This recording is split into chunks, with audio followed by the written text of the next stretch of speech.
অনেকদিন এসে বাইরে বাড়ি যাই নাই, না জানি ভাই কেমন আছে। আজকে বারবারই আমার যাওয়া দরকার, কাজের কারণে ভাইয়ের বাড়িতে যেতেই পারি না। জোলার আমার ভালো লাগে না, যাই আজকে ভাইয়ের বাড়ি আমার বেড়াতে হবে। আমি ভাইয়ের বাড়ি চলে যাচ্ছি আজকে।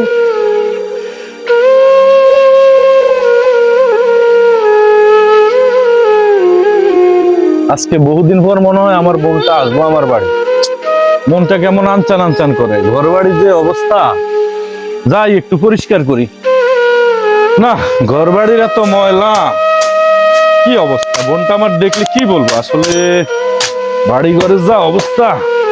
বোনটা আসলে বোনটাকে বসতে দিব কোথায়?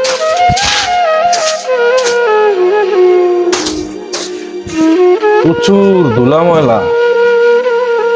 যাক, দেখি মনটা কেমন করতেছে, বোনটা আসে নাকি। শ্বশুর বাড়ি থেকে বাপের বাড়ি মেলা দূরে।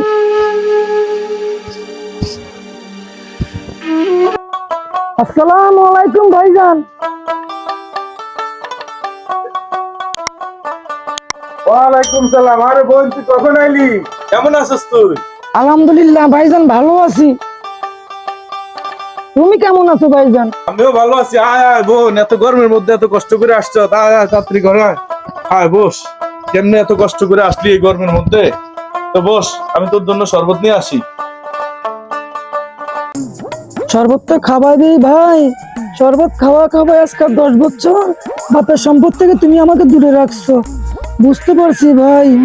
যাক, বোনটা আমার সহজ সরল, শরবত খাওয়ায় খাওয়ায় আজকে 10 বছর বোনটারে ভুলে রাখছি। না হইলে কবে সম্পত্তির ভাগ দেওয়া লাগতো। হ্যাঁ হ্যাঁ বোন, নে শরবত খা। এই গরমের মধ্যে এত কষ্ট করে আসছস, তোরে কি আর দিমু, খা। শরবত তো খাবোই ভাইজান, কিন্তু তোমার সাথে আমার একটা কথা ছিল। আচ্ছা, আগে শরবতটা খা, তারপরে বল। তো কি কথা বোন, বল। ভাইজান কি বলবো, আর ইদারিং আমার স্বামী আমাকে খুব জ্বালায়। তো ভাইজান সে ইদারিং অনেক দানা করে ফেলছে। সে এখন ইদারিং বলে আমাকে বাপের সম্পদ ভাগ নিয়ে যেতে। তো ভাইজান বুঝই তো, পরে সংসার হোক আর কাল হোক, বাপের হক তো আমাকে নিতে হবে। তো ভাইজান, তো তুমি আমাকে বাপের সম্পত্তির ভাগ দাও। যে ভয় পাইছিলাম, বোন তো আজকে আমার সেইটাই ছায়া বইলো। তাহলে তুমি আমাকে বাপের সম্পত্তির হিসাব দাও। সম্পত্তির কি হিসাব দিব রে বোন? বাবা মা মারা যাওয়ার পরে তোদের বিয়ে শাদী দিছি, তোদের ছেলে সন্তানদেরকে উপহার দিছি। আর তাছাড়া যে সম্পদ আছে, ওই উত্তরের জমিটা আমি কিছু গৃহস্থী করি, দক্ষিণের জমিটা আমি বাগান বাড়ি বানাইছি, পশ্চিমের জমিটা আমি কিছু মাছ চাষ করি, আর পূর্বের জমি এই কোন রকম আছে আর কি। অত সত্য বুঝে আমার লাভ নাই, তুমি আমার সম্পত্তি বুঝে দিবে নাকি সেটাও আমাকে বলো, না হলে আমি মাতবরের কাছে যাব। তুই যা আমার বোরের কাছে, মাত বোরের তোর তো যা সারার আমি সারছি। আশা করছি ভাই তুমি আমাকে সঠিক মাপটা দিবে, সে তুমি আমাকে দিলে না, যাক আমি মাতবরের কাছেই যাব। দেশে এত এত সালিশ বিচার করতে করতে আর ভাল লাগে না। আসসালামু আলাইকুম মাদবর সাহেব। ওয়ালাইকুম আসসালাম। ভালো আছেন? আছি আলহামদুলিল্লাহ। কি অবস্থা ওসমান মিয়া? এই তো মাদবর সাহেব ভালো। মাদবর সাহেব, একটা দরকার আসছি আপনার কাছে। তো কি দরকার নিয়া ওসমান মিয়া? এইটা হইলো যে আমার বোন আছে না, আমার বোন তো আমার বাপের সম্পত্তির ভাগ চায়। ও এই আপনার কাহিনী। কাছে আসবো আর কি কিছুক্ষণ পরে। হ্যাঁ, এই কিছু হাদিয়া আপনার জন্য আনছি আর কি মাদবর সাহেব। এটা আপনি রাখা দিয়ে বলবেন যে বাপের তো সম্পত্তি নাই, ভাগ দিব কিসের? ও আসেন না বাপ। না, এটা রাখেন। কারোর কাছে কিন্তু কইও না। না, আপনি আমার তাহলে বোন সমস্যা। আসলে শুধু বলবেন সম্পদ নাই, দিব কই থেকে, বাস। তোমার একটা কথা কই, তুমি জমি তো তোমার নামে না সব জমি। হ্যাঁ। তোমার বোন কি চাইলে কি পাইবো নি? তোমার বোন পাইবো না, তো আমি আছি না, সমস্যা নেই। আচ্ছা, তো আসি মাদবর সাহেব। আচ্ছা তুই আসো, আমি আসসালামু আলাইকুম। দেয়া করে পরে। কি দরকারটা ছিল? ওসমান মিয়া যে কাজ একটা দিয়া গেল, কি করা যায় কি করা যায়। মাদ্রাসা আজকে 10 বছর হলো আমার ভাই আমার জমিন বুক করে আমি চেতে গেলাম, আমার সম্পত্তি বলে আমার সম্পত্তি নাই। বসো বসো, ঠান্ডা হো। তোমার ভাই যেহেতু বলছে জমি নাই, ঠিকই তো বলছে। এটা কি বললেন মাদ্রাস সাহেব?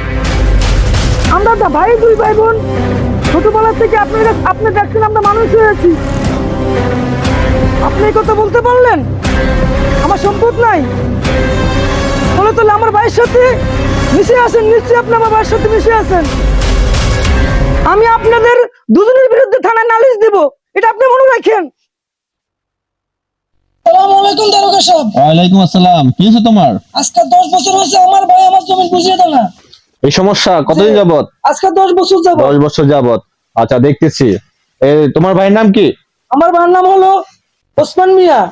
গ্রাম? গ্রাম আমাদের হায়দ্রাবাদ। চলো দেখতেছি বিষয়টা। যে চলেন। সেন্টি, গাড়িটা বাইর করো। স্যার, গাড়ি রেডি, চলেন। চলো, দেখতেছি ব্যাপারটা কি হচ্ছে এখানে। আজকাল সয় সম্পত্তি নিয়ে পারিবারিক ঝামেলাগুলো বেড়েই চলছে। জি স্যার। এটা একটা সঠিক জিনিস আমাদের করতে হবে।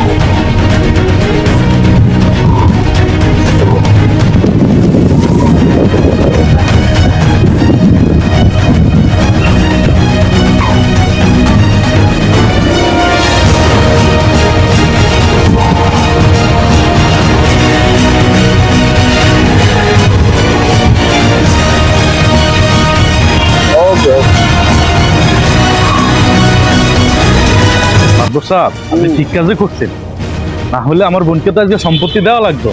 এনে না আরো কিছু মাল ফানি আপনার জন্য আনছি। রাখেন রাখেন। লাগতো না, রাখ। দিছো যেহেতু কি দারোগা সব আসতেছে। হ্যাঁ, দারোগা সাহেব আইতেছে। দারোগা সাহেব আইতেছে। আসসালামু আলাইকুম দারোগা সাহেব। কেমন আছো তোমরা? জি স্যার, ভালো আছেন?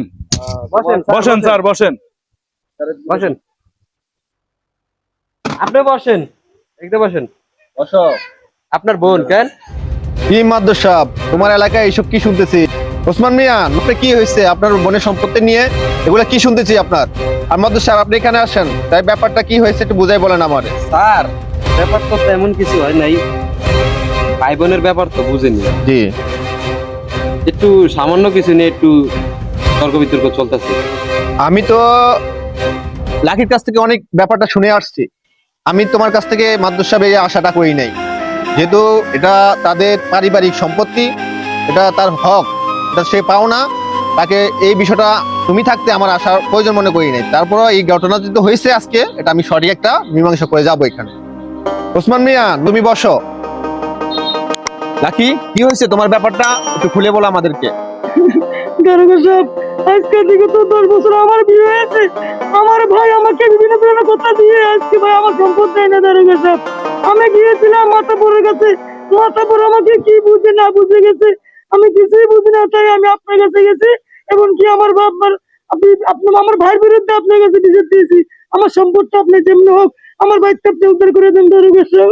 আচ্ছা, আমরা যেখানে আসছি আজকে একটা সঠিক বিহিত এখানে করব, কাগজপত্র দেখবো। এখানে শান্ত হও, শান্ত হও, কান্দো না। কি উসমান, এগুলা কি শুনছি? জমি যতটুকু আছে ততটুকু তুমি রেখে বাকিটা তোমার বোনকে বুঝিয়ে দাও। তুমি জানো না এটা ইসলাম বিরোধী, বাংলাদেশের আইন বিরোধী। এটা আজকের মধ্যে আমি চাচ্ছি সমাধান হোক। কি মাদ্রাস সাহেব, তোমার বিষয় এগুলা কি শুনতেছি? তুমি নাকি ছেলের পক্ষে থেকে টাকা নিয়ে তাকে জমি থেকে বঞ্চিত করতেছো। ওসি সাহেব, আমি তো ভুল করে লাইছি, সমাজে আমার একটা ইজ্জত আছে, আপনি যেমনি পারেন এটা সমাধান করে দিয়া যান। ভুল করার আগে ভাবতে হবে, যে কোনো যাক, তুমি একজন সমাজের প্রতিনিধি, একজন গ্রামের প্রতিনিধি, তোমার এগুলা চিন্তা করতে হবে। ঠিক আছে, আজকে যেহেতু আমরা আসছি, এখানে একটা সুস্থ সমাধান দিয়ে যে যাবো। আপনারা সমাধান দিয়ে গেলে ভালো হয়, সমাধান দিয়ে যান।